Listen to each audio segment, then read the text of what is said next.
Hey, this is Anthony from RevZilla TV, where you can watch, decide, and ride. Welcome to our detailed breakdown of the new Roland Sands Clash leather jacket, available at RevZilla.com.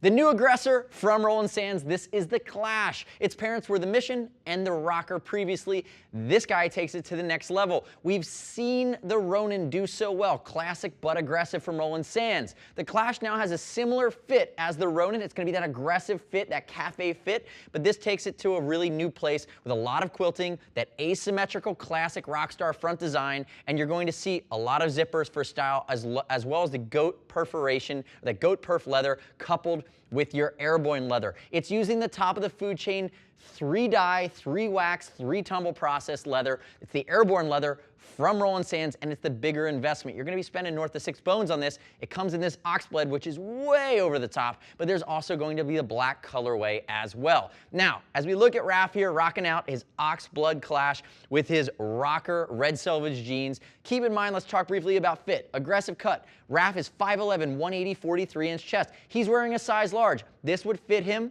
It's going to have a little bit more room. He could have a little bit bigger belly. He could be broader in the shoulders, probably closer to that 44, and he'd still get away with it. But remember, Roland Sands has the relaxed fit, which is the barfly jacket, classic for everything else, and then really the Ronin and this Clash are going to be that aggressive cafe style fit that tie in with the aggressor theme here. And as always, if you're not sure, we'll ship for free. And I'd love to hear your gut reaction. I'm sure you have one. Leave me your comments, your questions, your feedback on our YouTube channel. Click here to subscribe. Now, diving back in, it's not going to come with an armor pack.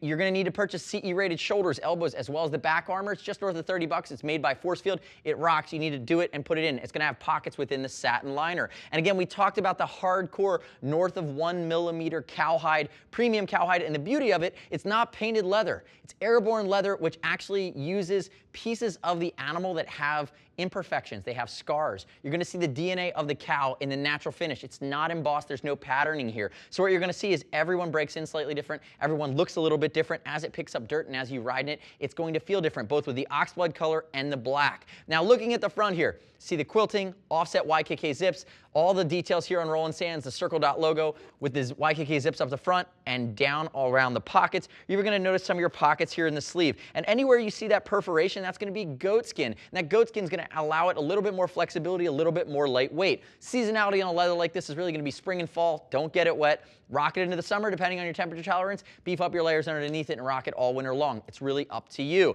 Now turn the face away from me, Raph. Notice more quilting in the arm, and as we get down to the elbows, you're going to see they went for it here a little bit with these studs and really this coffin style logo. So it's definitely like not short on badass here as you move into it, as you have this studded coffin shape. Then turn backwards for me, Raph. Looking at the back, again with the coffin shape, quilted seat that goes down a little bit lower than the Ronin, and then you're going to see along the sides big accordion stretch panels that down here give you a little bit of room to move, but they're more for style. And up here, if Raph hits the riding position, you're going to see a lot of that flexibility come into play. It actually has a really cool look to it. It's going to match really well with something like the Diesel glove from Roland Sands as well. And notice that the collar, it's kind of a rolled suede, so it's never going to chafe you. That's a nice upgrade that they've done moving forward. Again, I can't get over these coffin logos or the coffin stud pattern. Very, very cool. Come back around to the front for me. Now let's unzip it and move it down here and dive into the guts. Notice, quilted panel. And then if you open it up, you're going to see the perforation. There's your goat leather. Again, lighter weight, thinner, adds that nice style and that area that's going to be contrasting in the satin liner. Love these pockets. Big enough for an iPod, bigger enough for your hat, and they tie in with the hand-drawn Roland Sands satin liner that's, again, done from his sketches. Very cool. I am a big fan of the RSD line. I have a Ronin. It's basically the same jacket. It's a different cut, but the same leather. Big fan, and again, I think we're both wearing a pair of rocker red selvage jeans here as well today. Keep in mind, the Ronin plays in this pool, and from there you go into some of the other Dakota leather or rifle leather options from Roland Sands. The next step in your journey, click right here, read other rider reviews of the Roland Sands Clash jacket at RevZilla.com. You don't have to take my word for it. As always, we'll ship for free. And if you want to talk to a gear geek, give Raph a call. See us at RevZilla.com or 877-792-9455. Thanks for watching our detailed breakdown on the Clash. I'm Anthony. We'll see you next time.